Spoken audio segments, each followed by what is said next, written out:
So JP, we know that back pain flare-ups are really common, and people, who have a history of back pain, up to 70% can have a pain flare-up across a year. Are they a sign of injury and tissue damage? Most often they are not. So we know that back pain flare-ups, they can occur, they often occur when people are under stress, they are underslept, under-exercised, they are feeling run down. They are very common contexts in which people present with pain flare-ups. And a lot of times people that present with pain flare-ups, they cannot recall a cause or a reason to the onset of their trauma. And that's when, as a clinician, you got to look back at the context and go, what was going on around the time of that flare-up? The flare-ups can be quite distressing and they can be quite scary. And people tend to then, once they feel pain, they have a belief that it could have damaged their body. And if they have that belief, then they protect their bodies through muscle guarding and through avoidance of movement. And that's the last thing that a healthy spine wants.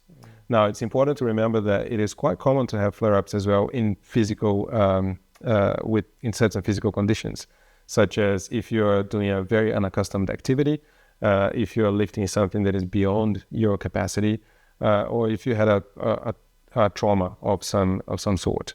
So those instances, they can trigger sensitivity in the body, but it doesn't necessarily mean that you had damage and tissue damage in your body. So seeing a clinician and understanding what was the context and how your body is responding and feeling safe in your body again is key to come out of a situation of a flare-up.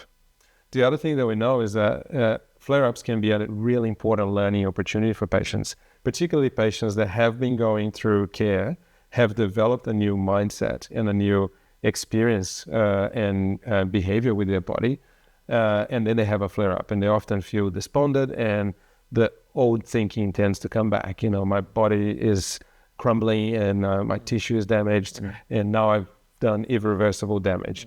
And going through that process of learning how to manage that flare-up and understand the triggers, that often makes them stronger for the future and allows them to manage the situation better when it comes again.